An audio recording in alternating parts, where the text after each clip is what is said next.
I'd like to thank everybody for joining us, and would like to first say a few words, and then I'll let our panelists speak. Of course, the ceasefire in Gaza took place way longer than it's supposed to, resulted in thousands of more deaths as a result of the Biden administration reluctant to press the Israelis and pressure them. And we would like to talk today about if the ceasefire will hold, how the ceasefire in Lebanon would affect the situation in Gaza. The ceasefire in Lebanon is supposed to expire the 60 days in few days. Israel has been breaking it almost every single day. They were supposed to withdraw from South Lebanon. They haven't yet. Now we have a new administration. This administration looks more pro-Israel than ever. They froze all aid to the Palestinian Authority. They reinstated or removed sanctions on settlers in the West Bank, which will give a green light to settlers to build, on the Israeli government to build more settlements. And at the same time, Trump keeps talking about the Abraham Accord, how he wants to expand it. He actually dispatched two people working with him to Ramallah to meet with Abu Mazen, the Palestinian Authority, and to discuss joining the Abraham Accord. This was about 3 weeks ago before he took office. With the new administration appointing almost a candidate, you'll think Netanyahu named them, from Secretary of State to Secretary of Defense, and so on and so forth. So we will look into this today, and we'll start our discussion first with Annelle Sheline. Annelle is a research fellow in the Middle East program at the Quincy Institute for Responsible Statecraft. She previously served as a foreign affairs officer at the U.S. Department of State, Bureau of Democracy, Human Rights, and Labor Office of Near East Affairs, before resigning March 24th in protest over Biden's administration's Gaza. She has a lengthy resume and many things she has done since graduating. Would like to, just to be short, this is basically the highlight of Annelle's recent work. I'd like her to start.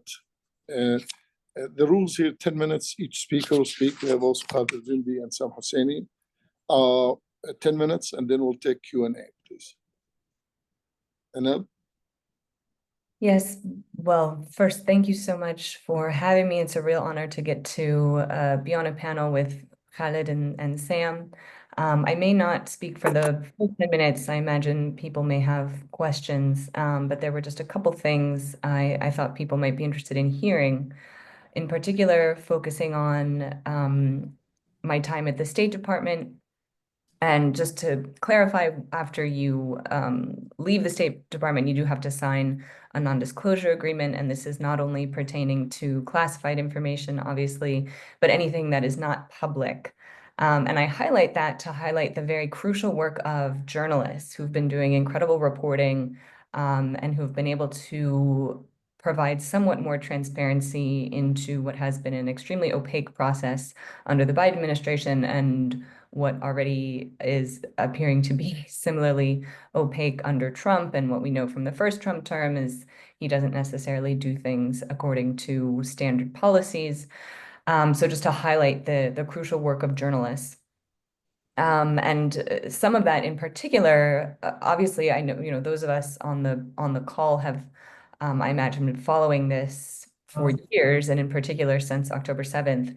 But I did want to highlight just a few things. And in particular, it was actually Sam Husseini who prompted me to think about this, because he asked what were some of Blinken's worst lies. And so I wanted to just highlight a few that, at least from my perspective, from inside state were particularly egregious for someone who was working within the Human Rights Office of Near East Affairs. So, and to clarify, I was not covering Israel-Palestine as part of my portfolio. I was covering countries in the Persian Gulf as well as in North Africa. But everything I was doing to try to advocate for human rights was so directly impacted by the Gaza policy, because I would have meetings with human rights advocates from the region, and they would just want to talk about Gaza. And they would ask, how can you, as the Human Rights Office, allow this to happen? And when you're in that role, you can't directly criticize what your bosses have decided to do. And you were not really allowed to express your agreement with them. But so it was just extremely disheartening for myself and for many colleagues who had been working on human rights, or who simply know the region well and knew that this policy was obviously morally bankrupt, but was also deeply contrary to American interests. And for those whose primary interest is Israeli security, this policy was also not conducive to fostering greater Israeli security. So for many reasons, both those who were more concerned about the fate of the Palestinian people, or who were primarily concerned about America's reputation or Israeli security, there was a wide range of perspectives who opposed this policy inside the State Department.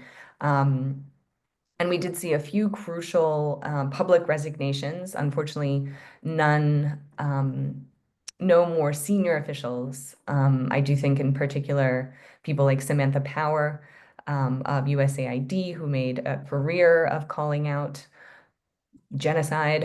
I think that was particularly hypocritical that someone like that didn't resign. But back to Blinken's worst lies, I think in particular, his refusal to apply Leahy sanctions. And here I want to highlight the crucial reporting from Brett Murphy at ProPublica, who wrote extensively about this. Colleagues who had been working to try to get the United States to actually apply the Leahy Law, which requires that a unit of a foreign military that has been demonstrated to engage in gross violations of human rights, which include things like killing or rape or disappearance, are no longer eligible to receive U.S. security assistance. And in the context of the Israeli military, the volume of U.S. security assistance to Israel is such that it is impossible to track individual U.S. weapons to any particular military. In some instances where the U.S. is only providing a limited amount of materiel to a given military, it's conceivable to track those U.S. weapons that are being used. Although in reality, there are not actually mechanisms in place to even do that. But in the case of a country like Israel, where the amount of U.S. assistance is so high, about 70% of Israel's military capacity comes directly from the United States, it's impossible to try to track any of that. So the effect of that would be to apply Leahy sanctions would ostensibly apply to the entire IDF, but the way the Leahy Law works, you do have to identify a particular military unit. And so even just identifying a single unit that had been in violation of the Leahy Law, from my colleague's perspective, would have opened the floodgates to demonstrate that, yes, the Leahy Law does apply, and that this unit of the IDF is in violation. And if that unit is in violation, here's another unit, so many units posting videos of themselves violating, committing war crimes, and clearly in violation of the Leahy Law. And so in April and in May, when Brett was publishing this information in ProPublica about the fact that Blinken had received, so sorry, to back up, the Israel Leahy Vetting Forum is an internal mechanism within the State Department, which was set up, no other country has this. Essentially, Israel gets to review the possibility of Leahy sanctions being leveled against them. And the ILVF, the Israel Leahy Vetting Forum, ILVF, is essentially in place to make sure that the Leahy Law never actually gets applied to Israel. However, finally, there had reached a point, sorry for the car alarm, where the Leahy Forum had finally come to the conclusion that there were particular units that it could no longer be denied, had committed gross violations of human rights. And this was before October 7th. And those were sitting on Blinken's desk, and they had been sitting on Blinken's desk for months. And so this is what Brett reported. And still, Blinken went against the finding, what these experts at the State Department, who again for years have been complicit in shielding Israel from accountability from the Leahy Law, even they had finally determined that it was time to apply the Leahy Law, and then Blinken refused to do so. Another particularly egregious instance was the releasing of a falsified NSM-20 in May. If people remember, this is what prompted Stacey Gilbert to resign from the State Department after a career that had spanned decades. She and others had been involved in working on the NSM-20, and they had come to the determination that U.S. humanitarian aid was being blocked, which would then render Israel no longer eligible to receive U.S. security assistance. Instead, what happened was Stacey and her colleagues all lost access to those documents that were supposed to be released soon. And so they were removed from the process, and the State Department falsified the findings to say that although there were concerns, the US government determined that Israel was allowing in enough aid that this law 620I didn't need to kick in. And that was why Stacey resigned. One final instance of an egregious lie would have been the letter that Blinken and Secretary Lloyd Austin of the Pentagon sent to Israel in October, a strongly worded letter essentially acknowledging that Israel was blocking U.S. humanitarian aid and that Israel needed to allow in more aid if they wanted to continue to receive security assistance. At the time, it was acknowledged that this was probably an election ploy. It was becoming increasingly clear that the Gaza policy could cost Harris and the Democrats the election. And so this seemed to be a last-ditch effort to maybe signal that there might be some kind of accountability. And ultimately, there wasn't, unsurprisingly. So I think those three for me were particularly egregious, although I'd be curious to hear from colleagues and from my co-panelists what they found particularly egregious. In terms of thinking about the theme of our panel and the prospects of success for the ceasefire deal, I think one thing that has been interesting in some of these conversations, I've heard some people express some frustration with this idea of, well, who should get credit for the deal? Does Biden get credit or does Trump get credit? And I think in the end, it really does matter, though, because Biden and his team tried to portray the ceasefire deal as the result of their own actions, when it was abundantly clear that Biden and company never applied any pressure on Israel. And it was only when Trump and his envoy Witkoff actually applied pressure that we saw Netanyahu agree to any sort of nominal ceasefire deal, which, to be clear, has been already violated multiple times. Israel has killed multiple people in Gaza and has embarked on this campaign of extreme violence in the West Bank.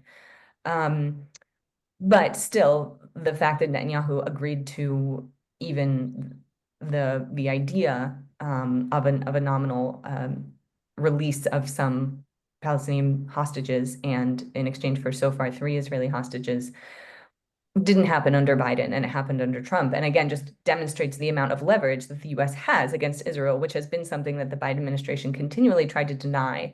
And this was also what I observed inside the State Department, where you would see some of the messages or the cables that were being sent, what was said to Israeli officials, which continually adopted the position of sort of a supplicant, or begging the Israelis to allow in more aid or to try to target fewer civilians. In contrast to actually using US leverage, which would say, you can't conduct these military operations without us, and we're going to cut them off if you don't follow the law, American law, international law.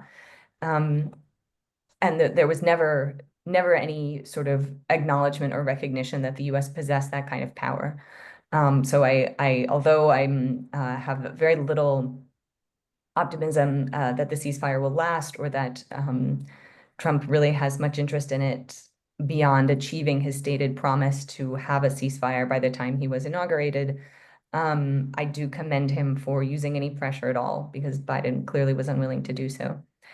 I think the one final thing to keep in mind right now is that we are seeing establishment Republicans who are apparently trying to smear Witkoff, to try to push against him and other some of the nominees for the DOD that Trump has The long list. suggested. Which I think is unfortunate. This is coming from a perspective within the Republican Party who are trying to say that Trump is insufficiently pro-Israel with these appointments, and which is just, I think, quite disconcerting, because we did see Witkoff actually using pressure, actually leading to, again, this nominal so-called ceasefire, which is much more than Biden could ever claim to have accomplished. And I truly hope that moving forward, Trump will recognize that if he does want to achieve some of these stated objectives, things like broadening the Abraham Accords or winning a Nobel Peace Prize, which he said he thinks he deserves, that he's going to need to continue to rein in Israel, given Israel's role in pursuing such aggressive violence, not only against Palestinians, but in Lebanon and Syria, and soon potentially against Jordan. So I'll stop there. Thank you, Annelle. Thank you. Now I'll ask our second panelist, Khaled Elgindy, to speak. Khaled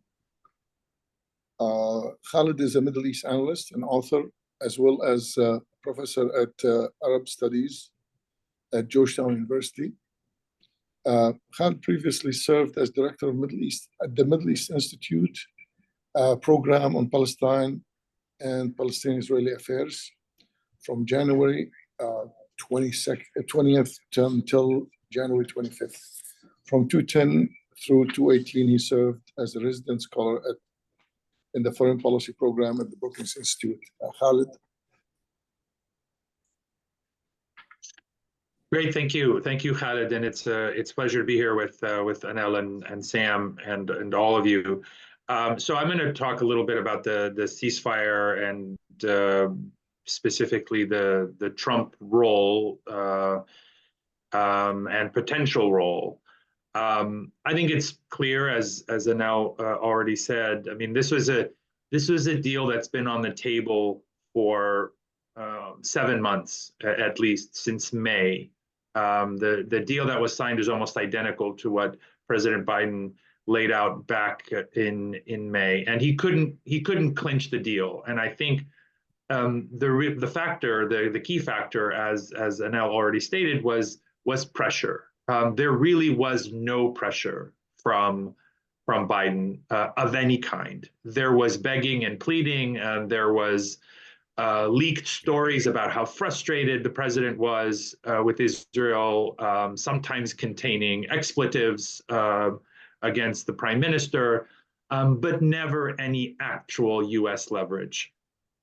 Trump, on the other hand, made it clear he wanted this war to end before he took office, which is interesting because he could have clinched taking credit for it if the deal was signed, let's say, the day after he took office. But he really wanted this to be wrapped up, I think, for reasons of the optics. I think he wanted the headline primarily of a ceasefire. I don't think he's particularly concerned with the details or if this side or that side violates the deal, as long as there's this perception that he is a deal maker and a peacemaker for all the reasons that Annelle pointed out. And Israeli officials have themselves pointed out that it was pressure from the Trump team even before taking office that really clinched that deal. And that is the one thing that Biden would not do. Looking ahead at implementation, which will fall entirely to the new Trump administration, this is going to be a major challenge. The Israeli spokespeople that we've seen over the past many days have emphasized repeatedly that this is a temporary cessation of hostilities. And they're still talking about going back and finishing the job and that Hamas must be destroyed and all of that kind of zero-sum absolutist rhetoric that we've heard from Netanyahu and his people for the last 15 months. I think most people understand Netanyahu was the main obstacle in getting to a ceasefire deal. He needs the war to continue for him to remain in power. This is really about his personal and political survival more than anything else. Israeli military leaders, and specifically Yoav Gallant, the former defense minister, who, despite the fact that he is wanted for war crimes, even he said back in May that Israel's military objectives had already been achieved. And so this really is about Netanyahu's political survival. Unfortunately, the Trump people have kind of echoed this same sentiment that the supporting the total destruction of Hamas, which is simply not achievable. It's never been an achievable goal. I don't know of any reasonable analyst who could argue that it is. It is rather a pretext for endless conflict and destruction and death in Gaza. So it remains to be seen exactly how Trump would respond if there was some kind of resumption, if one side or the other were deemed to be violating the ceasefire deal. And so that is still very much unknown. I think there are a number of challenges and sort of X factors, I guess, or wildcard factors to think about going forward. The first is that obviously Trump is highly unpredictable. And this is both an asset and a liability. Biden, on the other hand, was extremely predictable. And that allowed Netanyahu to, I think, manipulate him at virtually every stage, and in some cases openly humiliate the president of the United States with no consequence of any kind, because Netanyahu understood that there would never be any consequence for any action he took, including in defiance of explicit, U.S. demands. Trump, on the other hand, is not known for his predictability, and I think that's one of the factors that convinced Netanyahu that he was not going to run afoul. He didn't want to run afoul of the new president at the very outset of the administration. The two personally don't have a particularly close relationship, Netanyahu and Trump. I think they are, in many ways, very similar and have a mutually beneficial relationship, but not one I don't think Trump necessarily trusts Netanyahu, and I think for good reason. Trump is also highly transactional, whereas Biden's whole approach to Israel was deeply personal and ideological. Trump is not encumbered by ideology, even though he's surrounded himself people in key positions who are quite ideological. Many of them are open supporters of Greater Israel, deny the existence even of the Palestinian people. And yet Trump himself is not really wedded to any ideology beyond his own personal and political needs, including, I think, he has a genuine desire, as we heard, for to be seen as a peacemaker, but even to get a kind of Nobel Peace Prize, and if he can crack this nut of the Israel-Palestine conflict, then I think he thinks he can, and that would sort of clinch his own legacy. So, I'm not at all optimistic. I think Trump has surrounded himself with individuals who are extremely and openly hostile to Palestinians, to their humanity, to their rights, to their well-being. They don't hide it. When you have Elise Stefanik, who's been appointed as ambassador to the United Nations, citing the Bible as a claim, for Israel to, be able to maintain its control over Palestinian land and lives. I mean, this should be alarming really to any American, but I think is especially alarming to folks in Washington. The United States is not a theocracy, at least not yet, and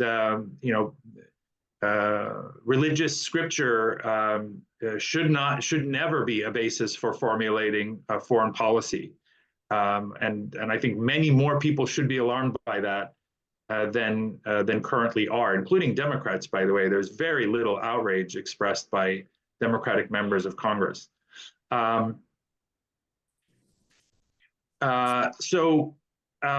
It's not impossible that we could see, the fact that Trump is so transactional, it's not impossible that we might see Trump giving Netanyahu something in the West Bank, perhaps Israeli formal annexation of the West Bank, in return, let's say, for adhering to the ceasefire deal in Gaza. That's a possible scenario.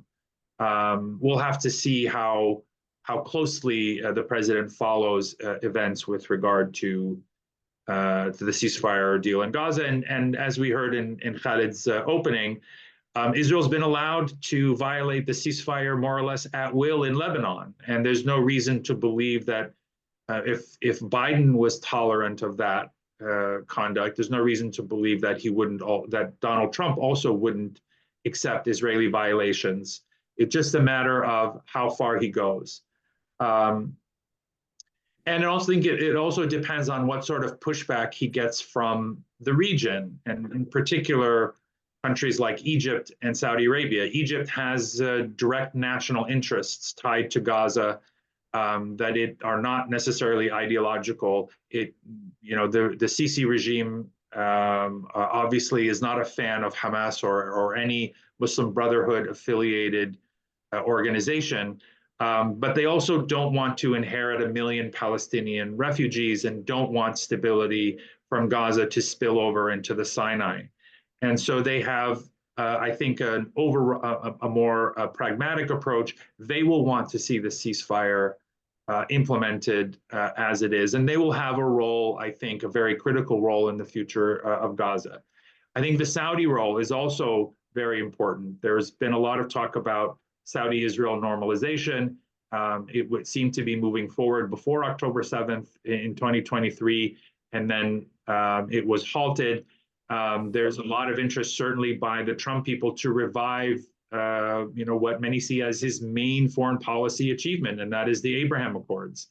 And if he can bring the Saudis into the normalization umbrella, then that would be another notch in his belt and another major achievement. But the cost for Saudi-Israel normalization has increased significantly over the past 15 months. I don't see any way that the Saudis would agree to normalize with Israel without major progress toward Palestinian statehood, which is not something that Netanyahu or his coalition could accept. But the promise of normalization could be a motivating factor for Trump to implement the ceasefire deal, to try and keep things quiet, and so forth. And lastly, I think there is, there's maybe some trouble in paradise. There's tension within the Trump camp, even among his appointments. Many of whom, as we already noted, are solidly in the pro-Greater Israel camp and intensely anti-Palestinian.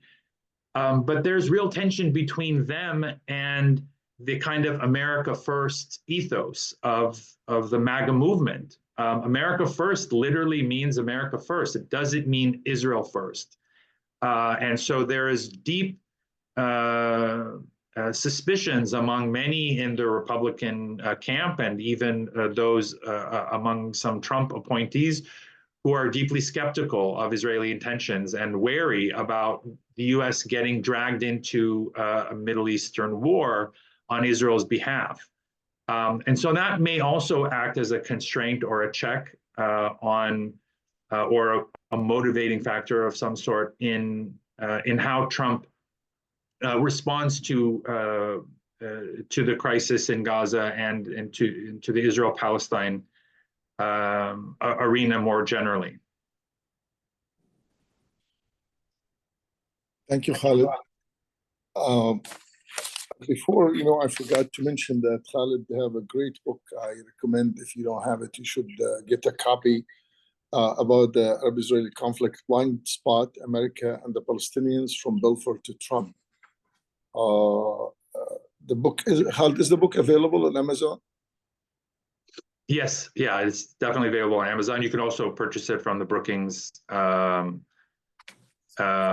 press directly or Goodreads, but yeah, Amazon for sure.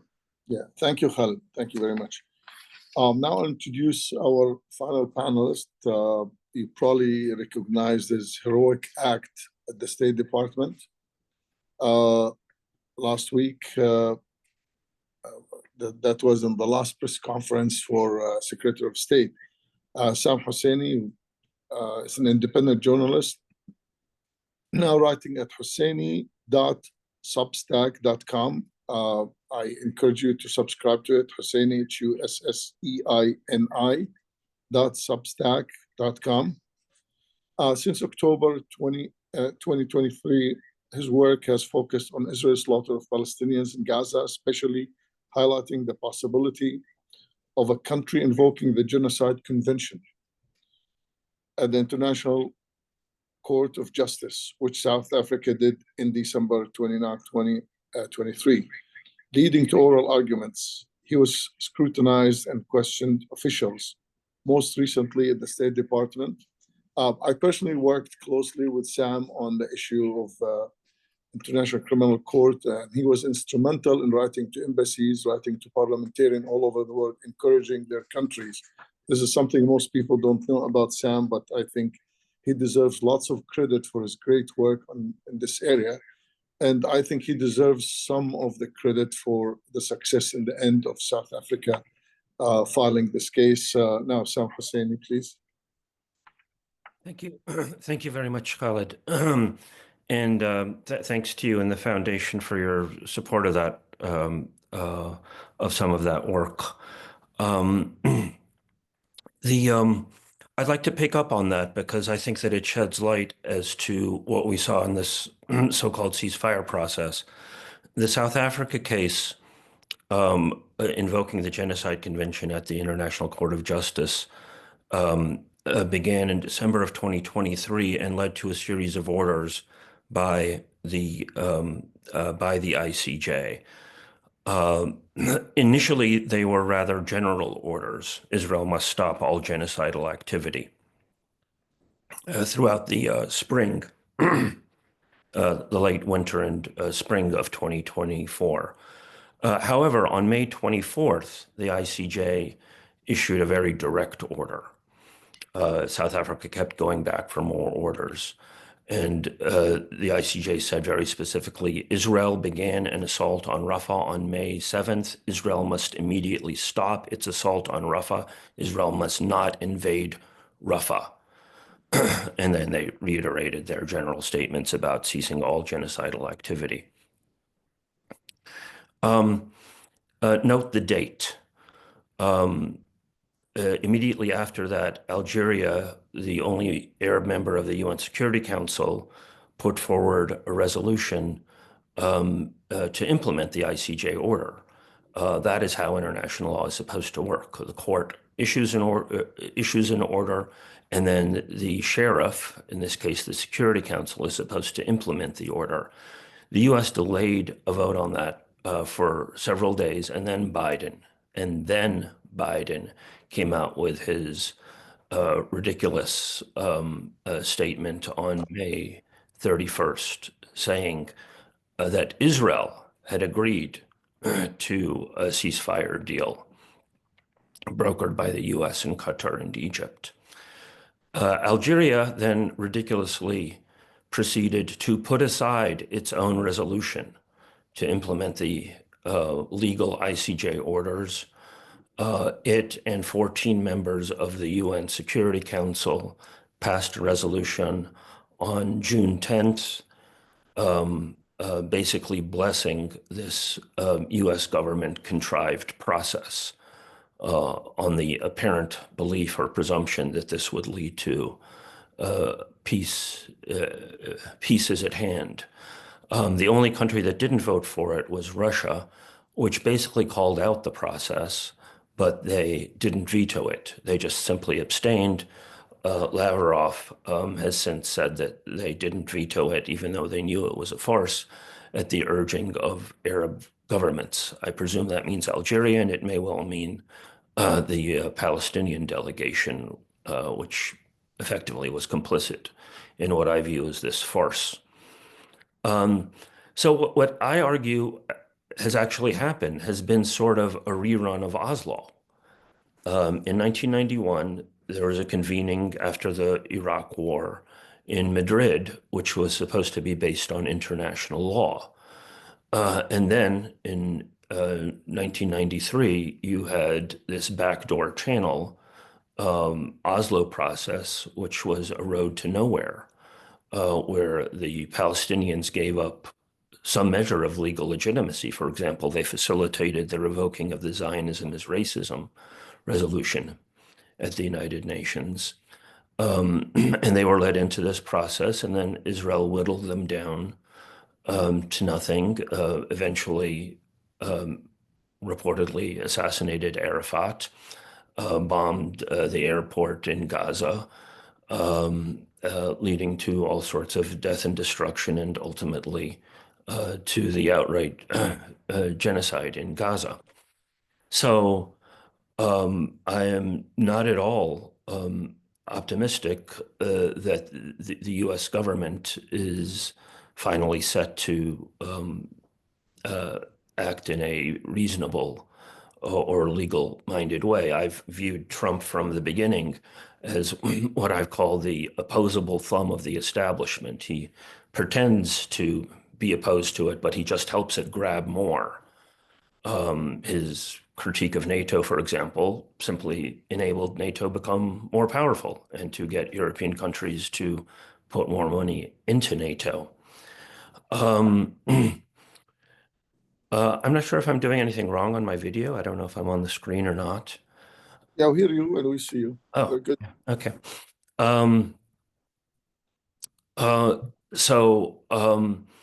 An additional wrinkle of what happened in recent events with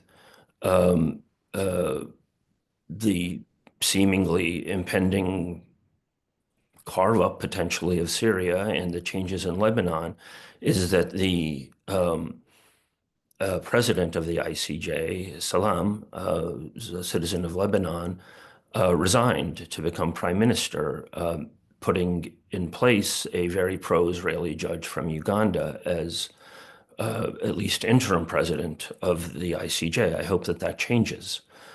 That's a bank shot that I didn't see. I pride myself on anticipating all kinds of crazy developments in bank shots.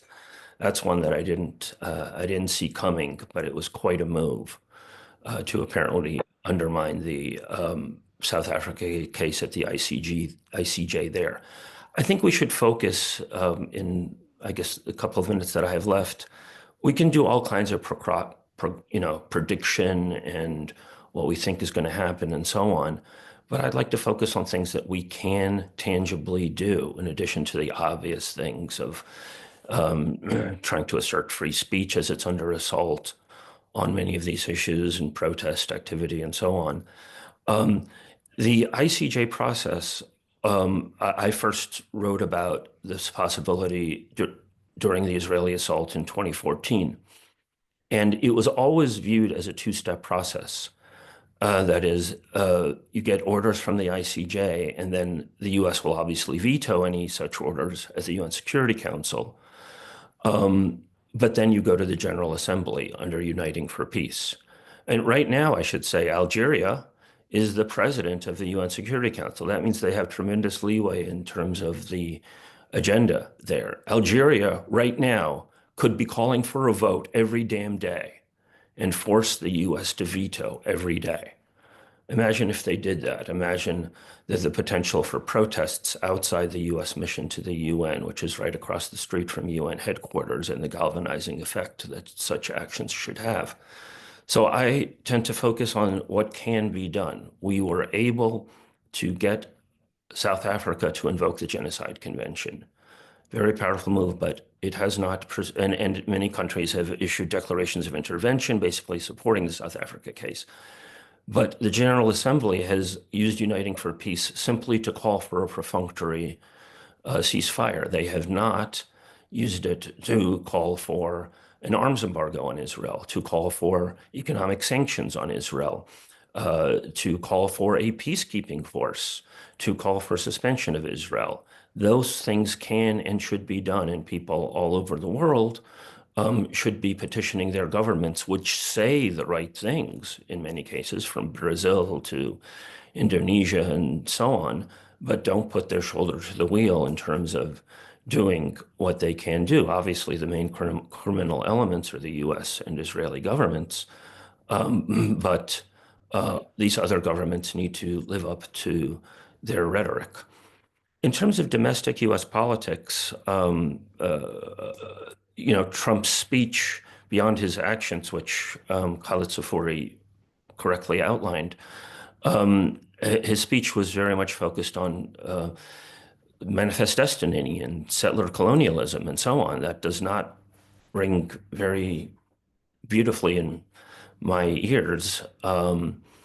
I think that the establishment parties collude far more often than they clash, and often the clashes are simply for consumption to keep their bases on the reservation. And I've long called for people breaking out of that system with what one of my projects is votepact.org, whereby a disenchanted Democrat, disenchanted Republican pair up and both vote for anti-establishment, non-genocidal political candidates and parties. I think unless this is done, people of goodwill will continue to be the playthings of these two establishment parties, which often are subject to the same parameters, funding, and so on. You had Miriam Adelson standing alongside former presidents at Trump's inauguration.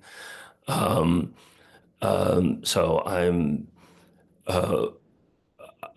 I'm very wary of what's coming down, although it could depend on what Trump and Rubio's other targets might be. They might decide that the order of the day is to go after Cuba or Nicaragua, for example, and they might backburner Israel, hoping to that the grassroots forces in support of Palestinian freedom will dissipate in the coming years. And I think that it's important that those forces don't dissipate and indeed continue to push. As I said, Uniting for Peace was used to overcome the US veto in sanctioning South Africa. And it dovetailed with domestic US grassroots efforts. And I think that that's probably the most important model in terms of what can and should be done going forward. Right. Thank you, Sam. Thank you. We have a couple of guests here. I see Congressman Nick Rahal and Ambassador Kattouf. If you'd like to say something before we move to Q&A.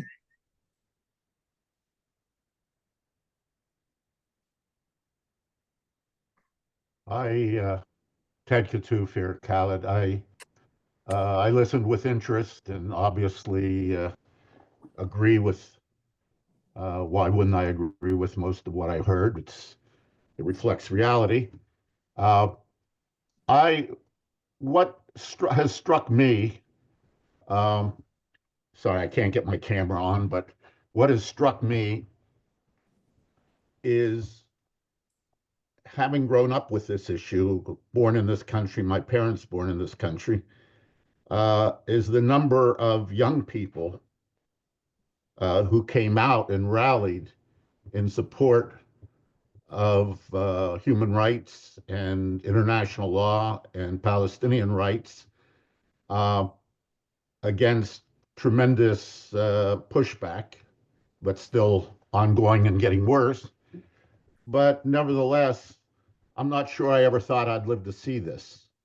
And if any of your panelists want to comment later on how they see this phenomenon, maybe it's driven by a lot of what goes on at universities. So maybe a Khaled Elgindy can give us some enlightenment. But I've been very struck by that generational shift and very encouraged in spite of everything by it.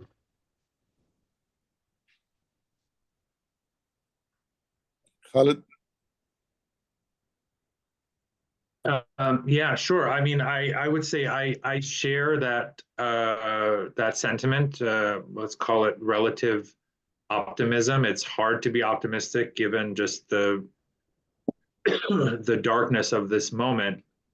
But if there is one cause for optimism, I do think it's the generational shift that's happening, and I think it's not necessarily political in the sense of partisan. The polling clearly shows a shift that is partisan. I think the year before October 7th, there was some Gallup polling and other polls show these same trends, specifically about people who identify, Americans who identify as Democrats. And for the first time since they've been asking this question, more self-identified Democrats identified as referred to themselves as more pro-Palestinian than pro-Israel. A simple majority, I think 51 or 52%, something along those lines. That was a major moment. And I think young people and a new generation of voters that had come into the Democratic Party also contributed to that trend. But I think we see similar trend that cuts across political and ideological lines, and that suggests that the shift really is generational. There's some research out there that even among younger evangelicals, like Gen Z evangelicals, they are significantly more critical of Israel and more supportive of Palestinian rights than their parents and grandparents. And you can see shifts even among traditional conservatives as well, who are much more becoming more vocally critical of Israel. And so even though the political establishment of both parties is firmly, and I would say more or less unconditionally supportive of Israel, there are important shifts, and that generational shift is the most important. And so it may not bear fruit in this moment, but certainly it promises a very different future, whether it's in terms of policy, or the politics. I mean, these are people who will enter the workforce. They will become leaders in the economy, in civil society, and in government. And there will be a shift, I think, eventually in policy as a result. But we're not at that place yet.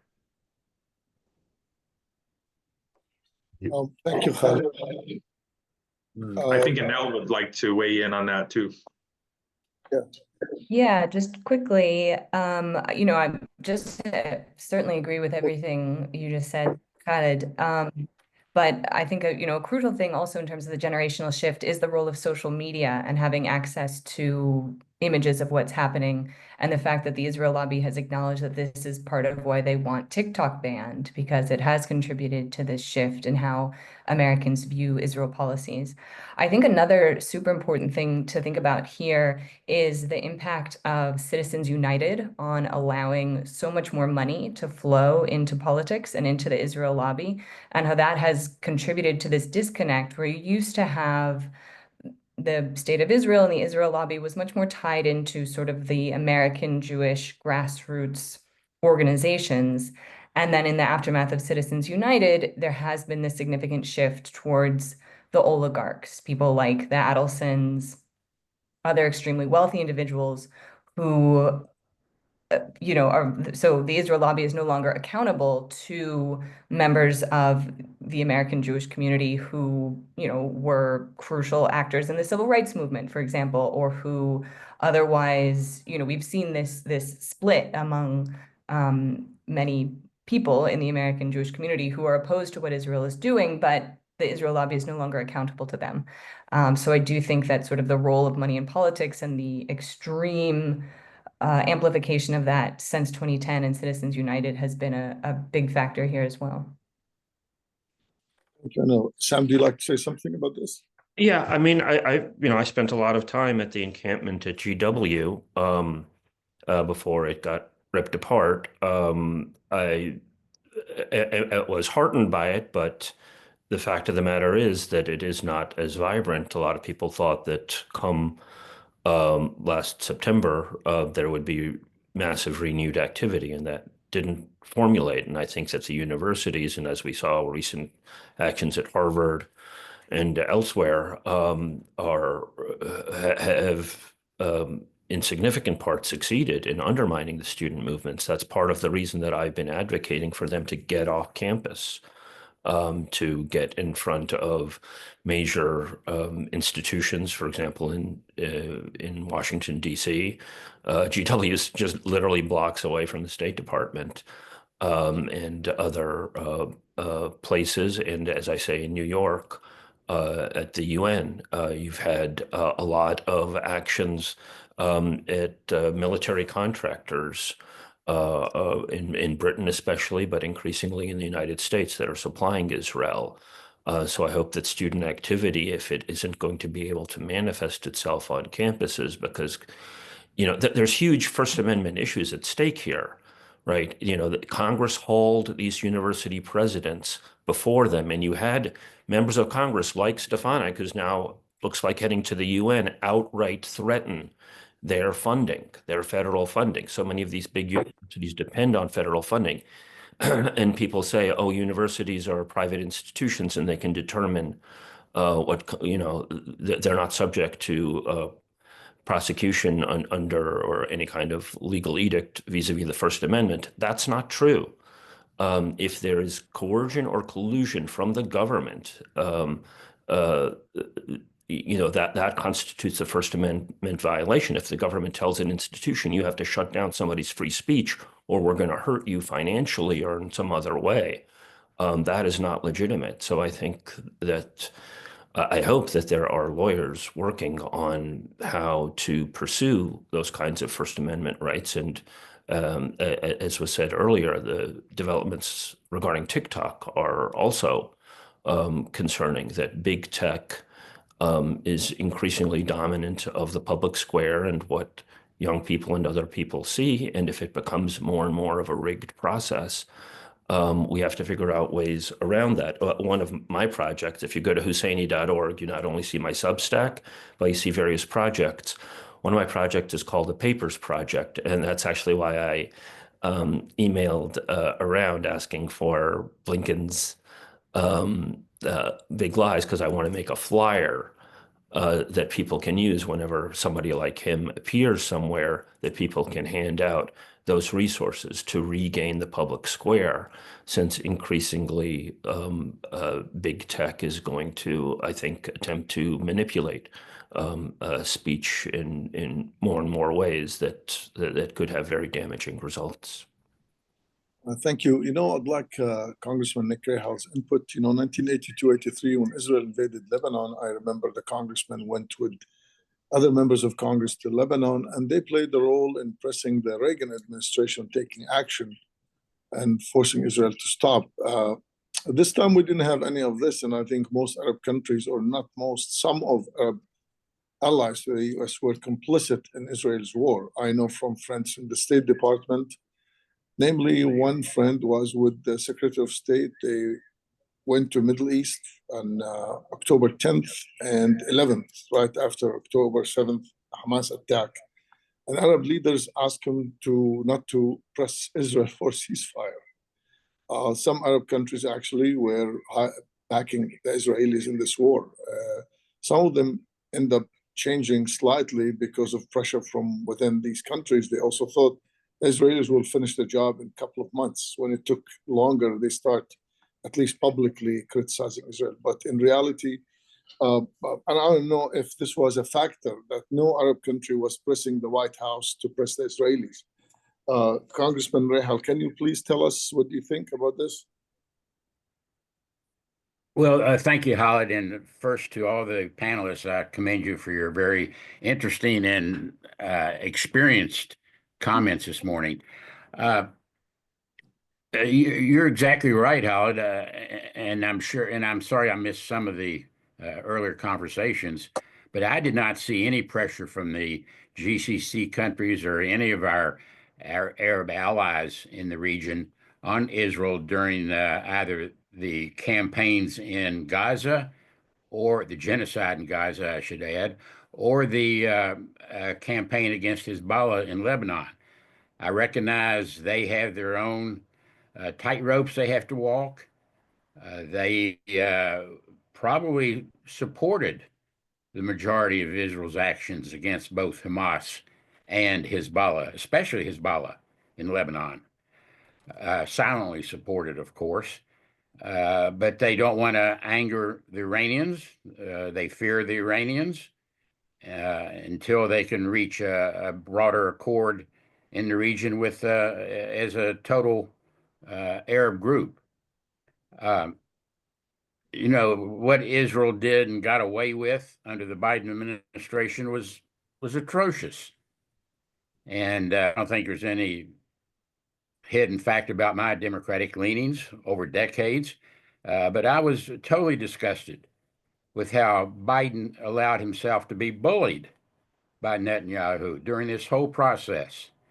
And as I said before the GIF back in October, the Gulf International Forum, the Gulf states were nowhere to speak in one voice, as they should be.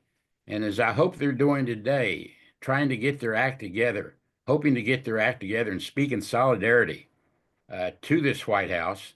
And they may find a more receptive ear, in my opinion, in Trump than they did in Biden to pressure Netanyahu into a broader accord and to, I'm not optimistic, nor is Trump, of course, about this ceasefire in Gaza, but at least to not allow it to reach the proportion that it has under Biden under the last year or so, not to reach that level of atrocities. So, you know, I guess I've rambled a bit, but the bottom line is the only thing predictable about Trump is that he's unpredictable. And I know I'm not the first to say that. And I'm fearful of some of the people around him. His ambassador to Israel, this Huckabee, and others that have said there's no place for the Palestinians, and they believe in that Judea and Samaria concept very strongly, much more than Netanyahu, and they do for religious purpose. Netanyahu, it's all for about his own political purposes and his own personal power. But there are some true religious rights activists that are going to pressure Trump to support the right-wing people in Israel. And that's what scares me. And that's what I think is so unpredictable going forward. Thanks for allowing me to ramble, Khaled. Thank you, Nick. Thank you. Now open the Q&A. If anyone would like to ask any question, please be short.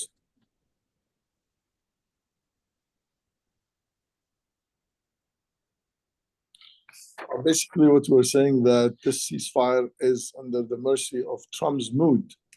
If he's in a good mood, ceasefire will continue. But he gave few signals to the Israelis that he doesn't care about the ceasefire, because he said while he's signing all these executive orders in the Oval Office that he doesn't think the ceasefire will last. I mean, that makes me think of if somebody has a question, we'll let that happen. Yeah, continue, and then we'll take the question. I mean, that makes me think that, you know, we've sort of got a mechanism for a wag the dog mechanism here, so that politically, anytime things get weird for Trump, for example, or weird in some way, he could wink to Netanyahu, and there'll be, you know, we saw this vis-a-vis Iraq for years. Whenever things got weird for Clinton with his impeachment and so on, you saw, missiles being lobbed at Sudan or Afghanistan or Iraq. So the way that you just put that there, Khaled, reminded me of that. And I think that's one possibility, if we want to be predicting how things might go down, that's one possibility of what we might see in the coming months and years. Khaled, Annelle, do you have any comment?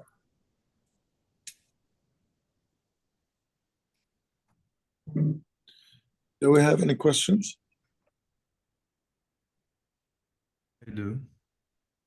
Go ahead, Khaled. Salam, يعطيكم العافية. Great panel. I appreciate the insight of Sam and Khaled Elgindy and Annelle. The question I have is that watching Trump during his inauguration address and when he talked about the hostages, I know the speech was written, of course, he was not just speaking off the cuff. And he mentioned about the hostages being released, and he never took the opportunity to regurgitate the standard line of supporting Israel as the cornerstone of the U.S. policy in the Middle East. And then later on, the White House in the Oval Office, when he was asked how confident he is about the ceasefire holding, he said he was not. And then he said, "It is not our war."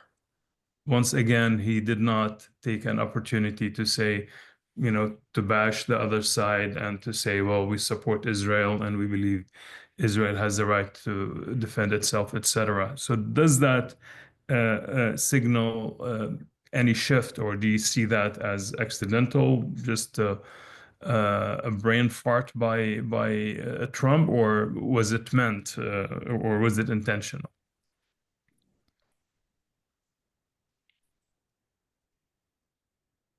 Go ahead. Go ahead, Khaled. No, Sam, go ahead. I think it was probably intentional but not something you can hold on to, right? Trump, in his own style, is a great triangulator, as were Clinton and Obama. They can jump around, and you can see them in different ways at different times, and they're very skilled at that. So I think that it was probably intentional, but it doesn't imply that in terms of policy that we can rely on in any way, shape, or form.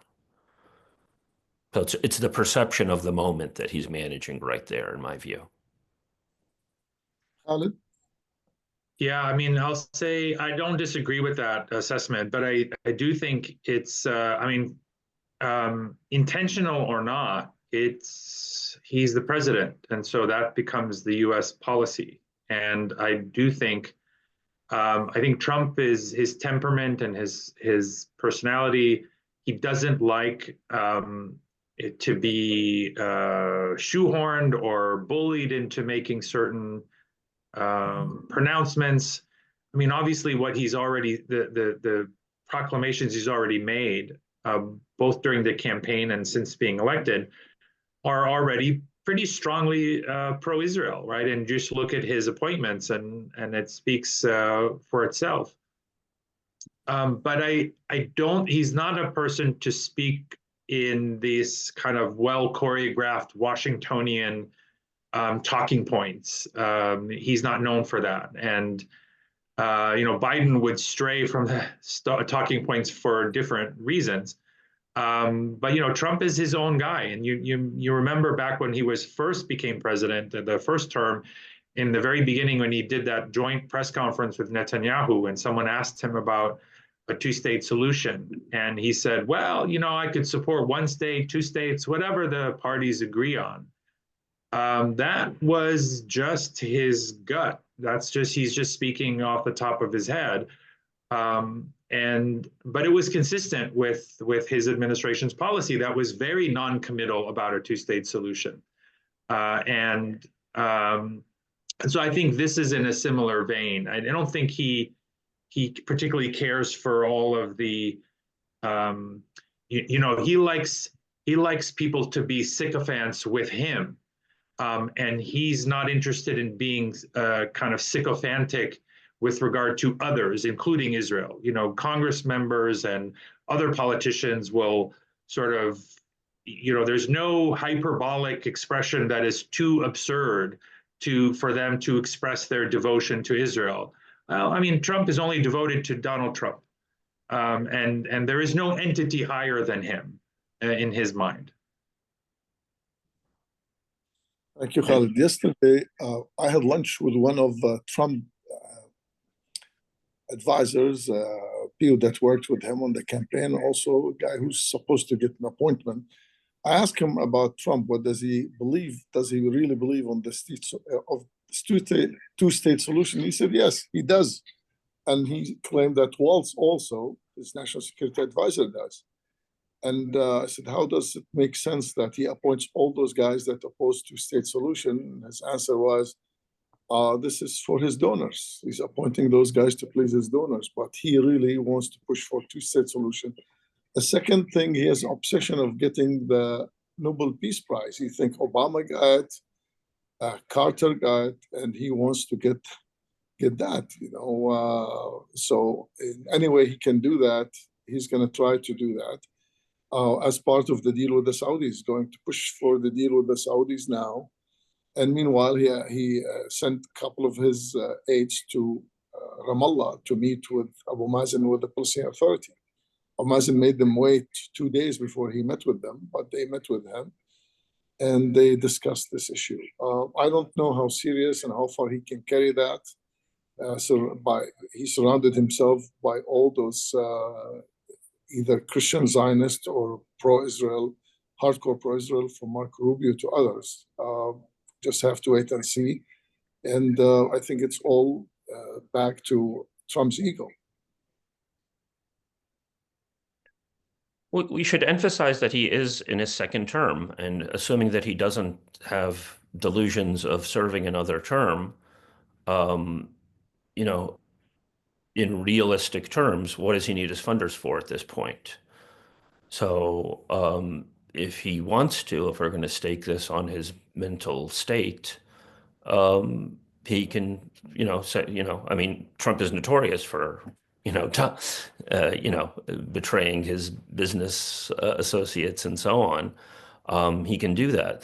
One of the impediments to that might be what the media coverage of him would look like if he were to do that. If Trump suddenly became a true believer in Palestinian liberation, I should expect that the media coverage of him will become incredibly vicious. I mean, far more than the oppositional perfunctory media coverage that we've seen to date. But in terms of donor base, presumably he's not going to run for office again. Yeah. Ambassador Katouf. Yeah, I mean, we've touched on this, but since we've said that Trump is transactional, in a way, there's almost a bidding war for him. You have, Miriam Adelson and plenty of wealthy, right-wing supporters of Israel who've given a lot of money to Trump. Of course, his last ambassador, his former lawyer, was a supporter of settlements financially. But there are other important players, of course, in Saudi Arabia, if it chooses, could be a hell of a counterbalance, given how much Trump and his family like to make money, i.e. Jared.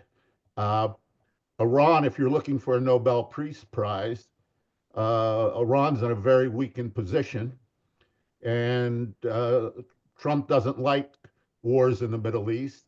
If he could get a better deal than the JCPOA out of Iran and end to supporting groups in the region, I realize that's a long shot, but Iran's in fairly desperate straits right now, the leadership. And then there's Turkey, who's going to play a bigger role now that Iran is out of Syria and Turkey's in Syria. So I think there are a number of counterweights to Netanyahu and Miriam Adelson and the crowd there that could, if they wanted to, could get Trump to adopt a much more balanced policy, let's say. Yeah, I agree with you. I think Saudi Arabia and UAE mainly they can have lots of influence. The Saudis yesterday said they're going to spend $600 billion over 4 years, investment in the U.S. or purchases. The Emiratis, Hassan Sijwani was here about 3 weeks ago, and with Trump in a press conference, he said he will spend. Hassan Sijwani is an Emirati businessman. He's a front actually for MBC. People say his money is MBC's money. He was spending $20 billion on these technology centers around the country in the US. At the end, Trump, it's true that pro-Israeli donors give him money in the US, but he also has business interests all over the world. He has a golf course in Dubai, and he has interest there. He has investments in Turkey. So I think he can be swayed if these countries are willing to press him or pressure. I'm not sure that they will go that far. Anyway, I think we have a question from Ibtisam.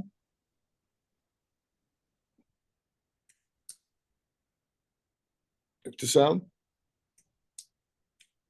I'm sorry, are you saying me or someone else? No, Ibtisam Brahim. She sent the text, the message. She wants to ask a question.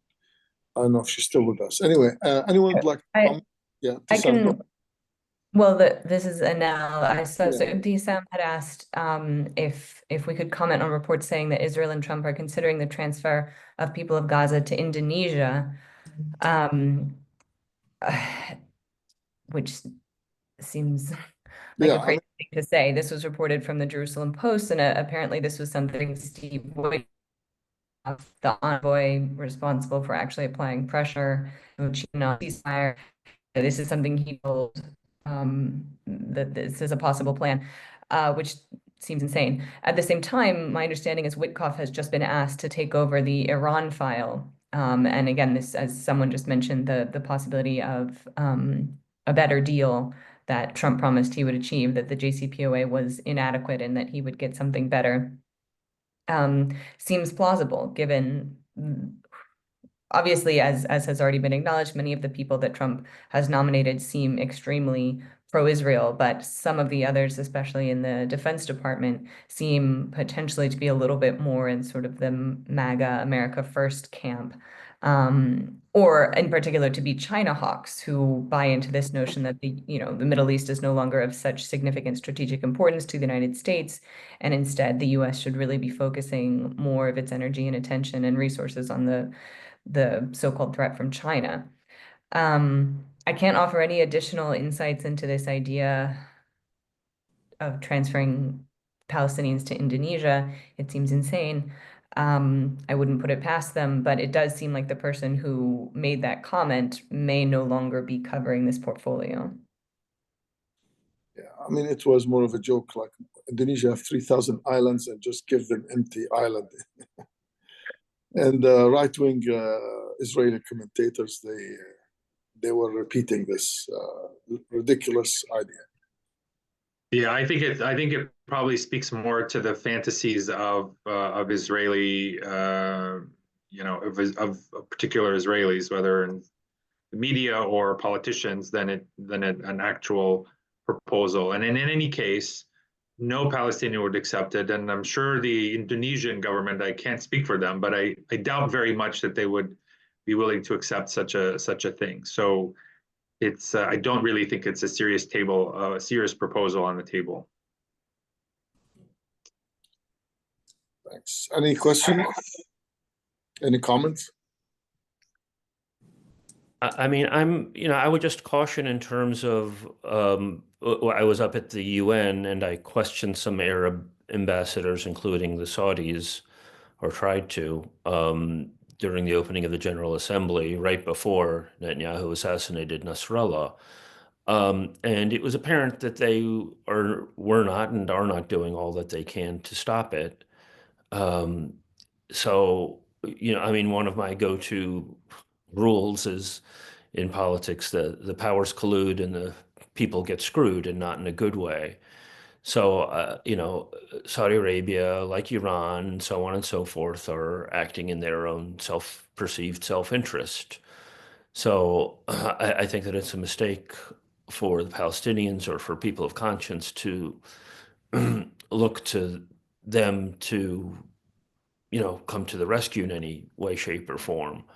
Their interests might not align with the U.S. interests, but they will reach a mutually beneficial arrangement, or try to. And I think that has been what's happening, and that things are often just simply at the level of rhetoric.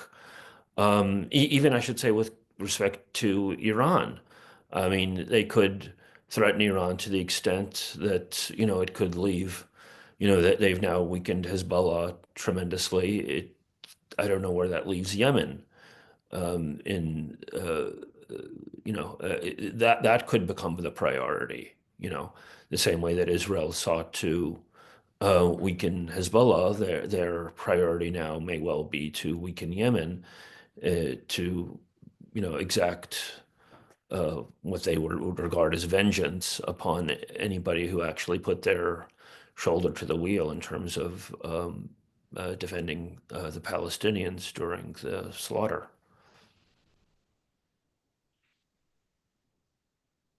Right. I just put in the chat, Trump did just redesignate the Houthis as a foreign terrorist organization, which he had done at the very 11th hour of his first administration, despite widespread concerns that it would have zero effect to actually deter the Houthis, who have very few international connections, but that it would make the humanitarian aid effort in Yemen essentially impossible.